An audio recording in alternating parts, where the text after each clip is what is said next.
You did good. That gets the whole body. Oh my gosh. Yeah, it does.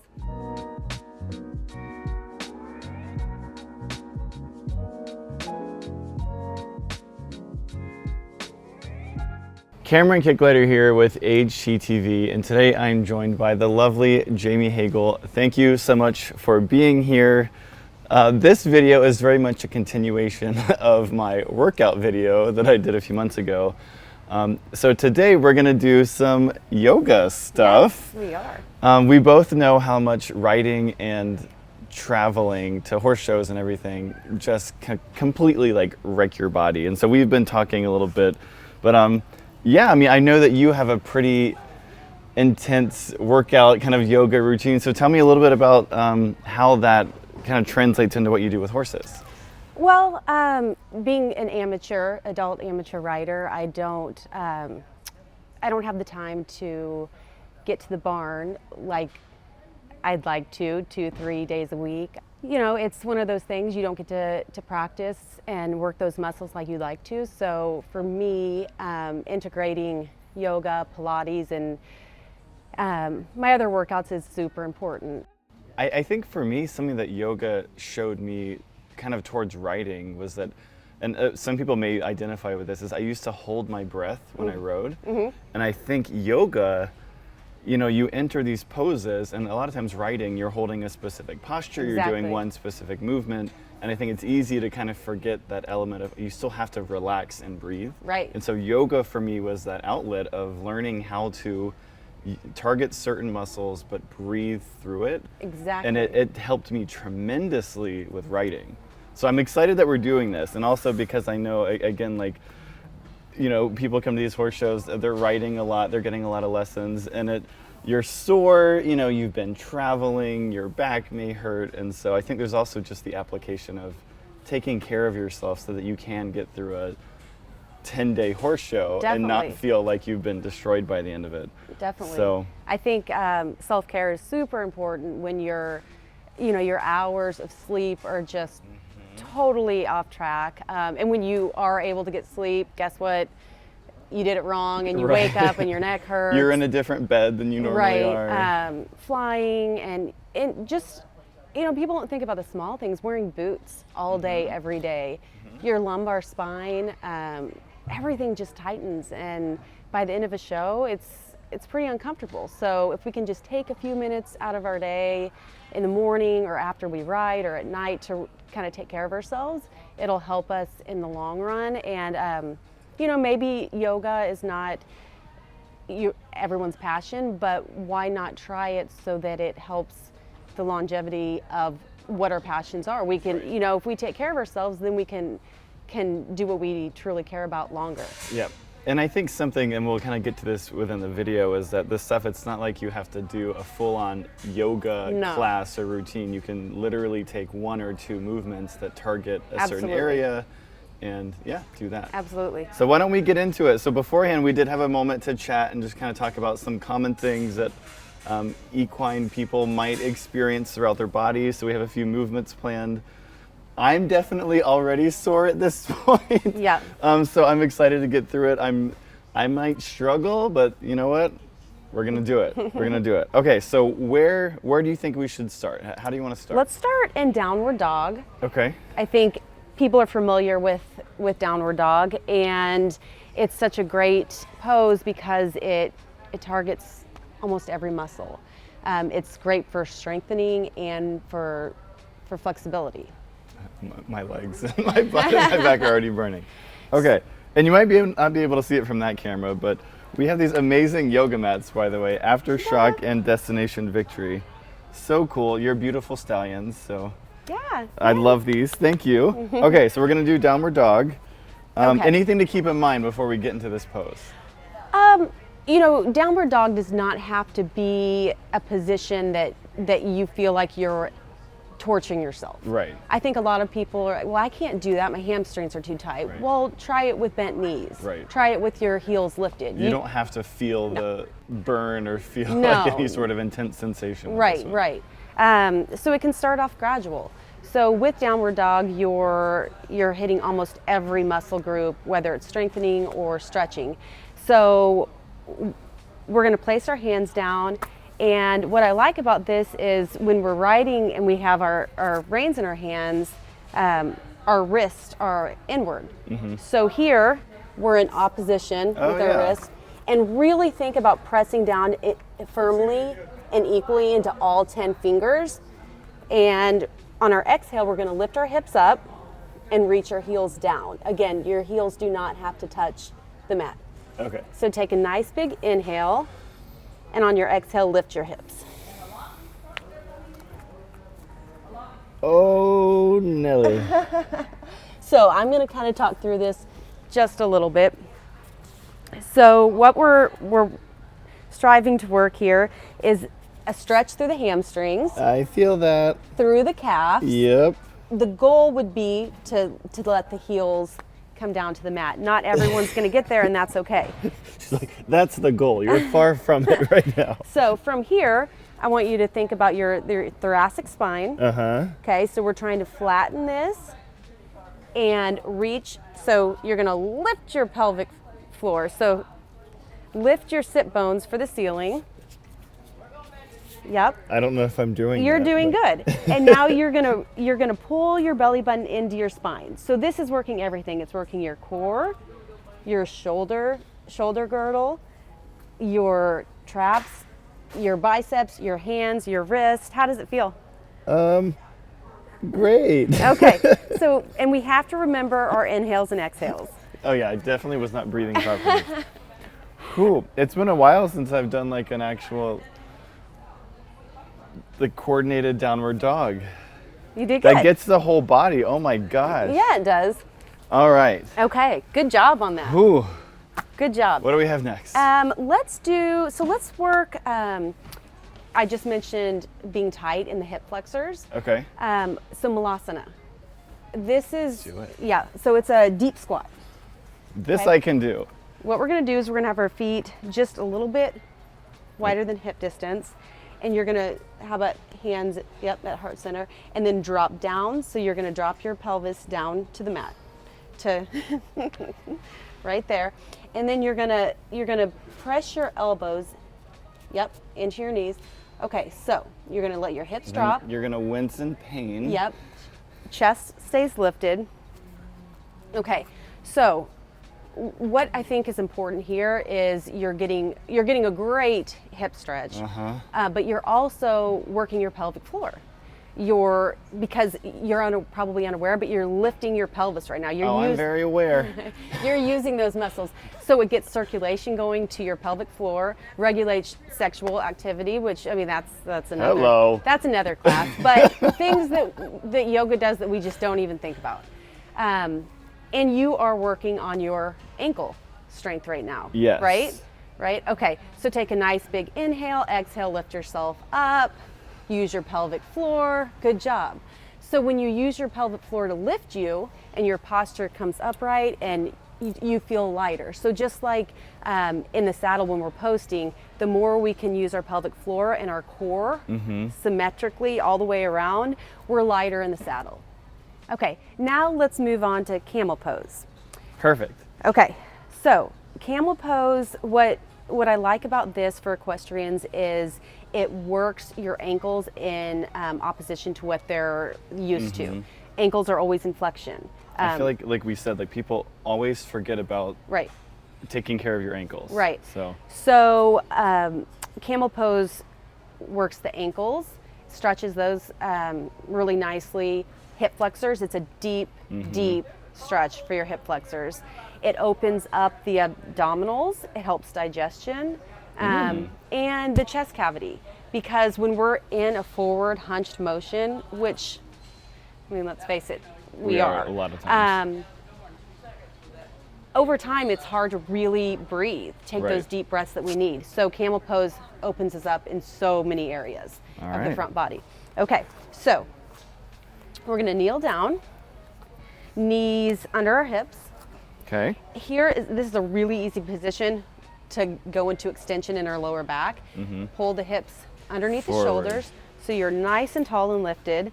And this is one that might scare people a little bit. So whatever way is comfortable for you to get into it, I say go for it.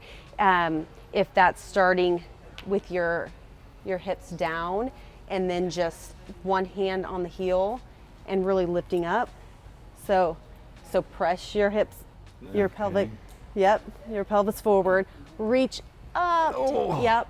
So you're thinking of that lift, yep, and opening up through the chest cavity. Now, can you take it a step further and place the other hand back on the heel?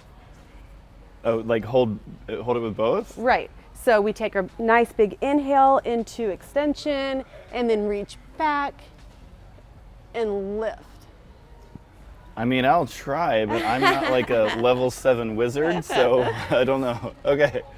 So does this hand, is it up here or down here? It can be on your ankle, on your heel. I find it easier to do it on your heel. Okay. Because it's just a little bit elevated. And that's perfect.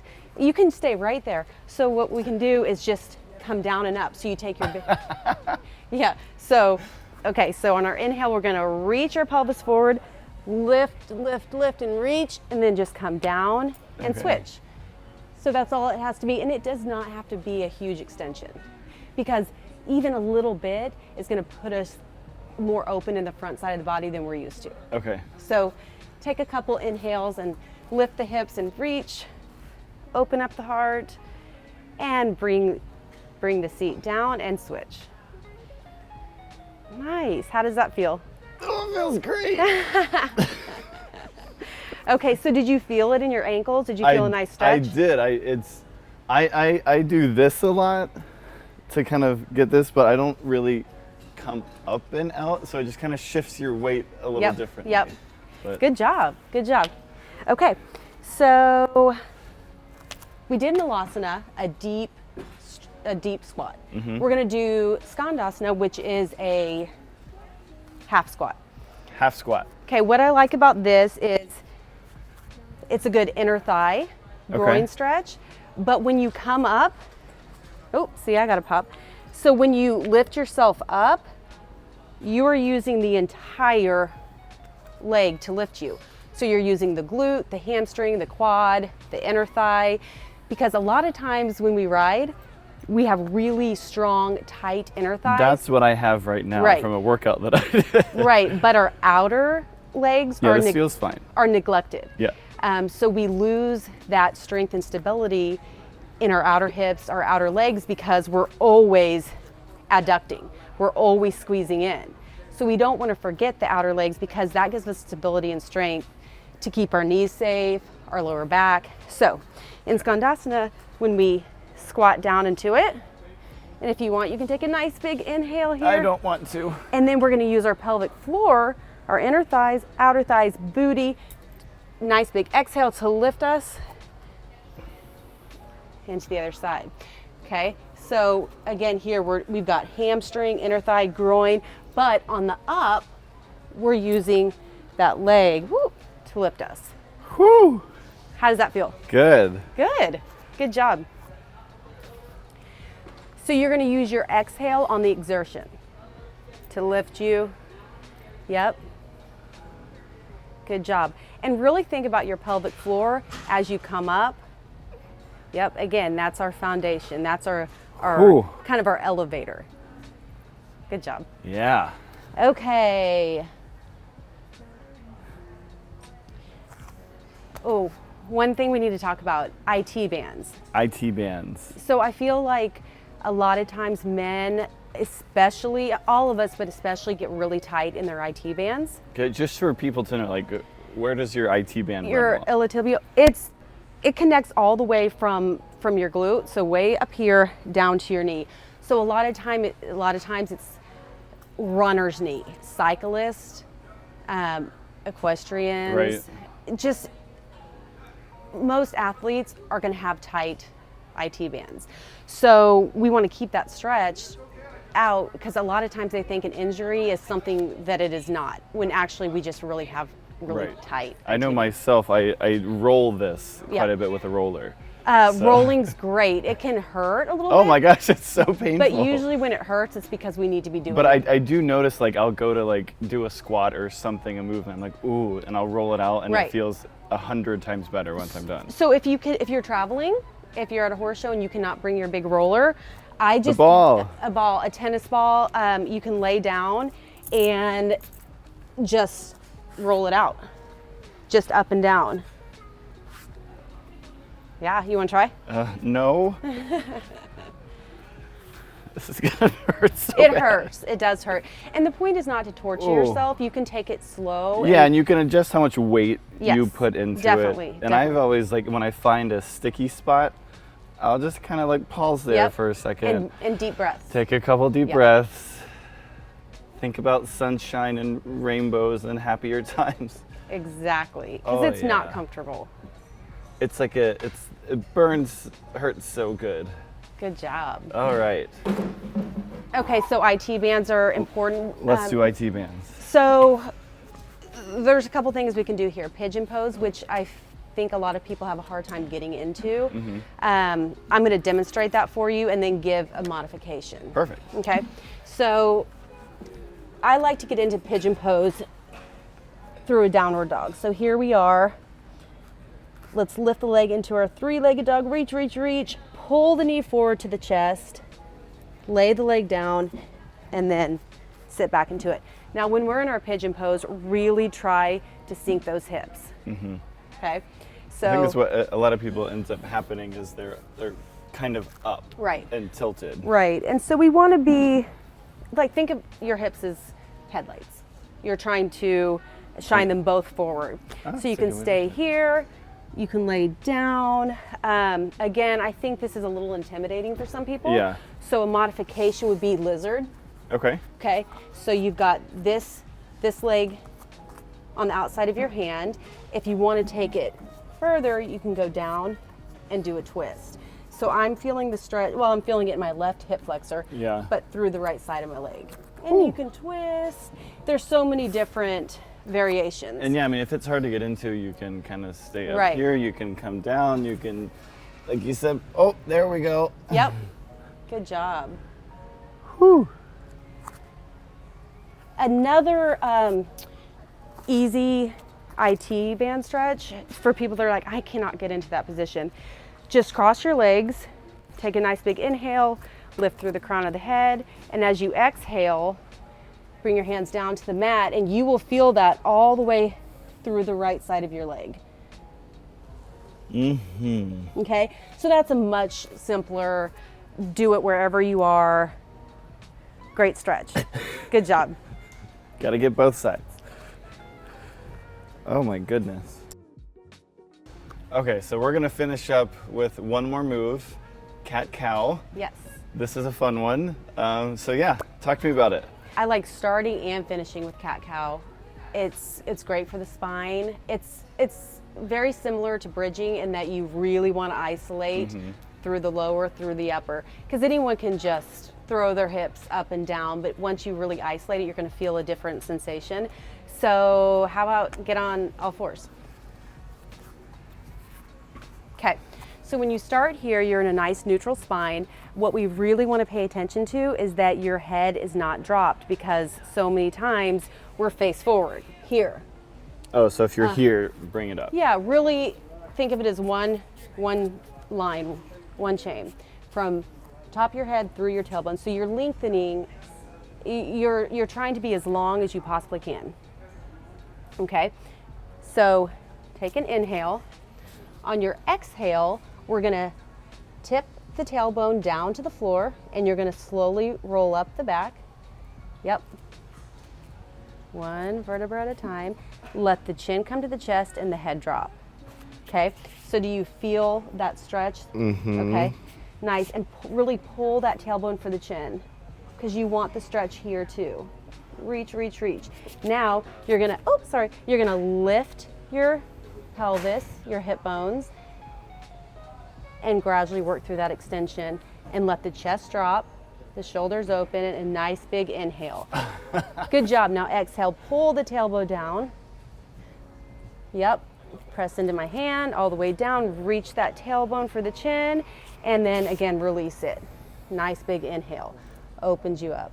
Good job. Ooh. How does that feel? Good. So when I'm rolling, it starts from the back.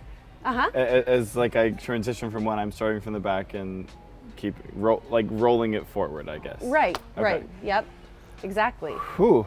Yeah, when you take it slow and you really, really think about the movement, Yeah. it changes it. I think we're also just so used to like putting ourselves into it to like get like kind of feel the burn or whatever we're looking for from the stretch or the movement that we can forget about how you get into it is just as important, and taking that slowly and doing it mindfully. Absolutely. Thank you. All This, right. this was really fun, and I just hope everyone realizes the importance of taking care of ourselves and stretching and really tending to what our body needs. Yeah, thank you so much for doing this, and thank you again. Your family has been so amazing with HGTV, so I appreciate it. And I hope everyone watching this, if there's a movement or something in there that speaks to you or that you think could help you during the show or just in your daily life, try it. You know, why not?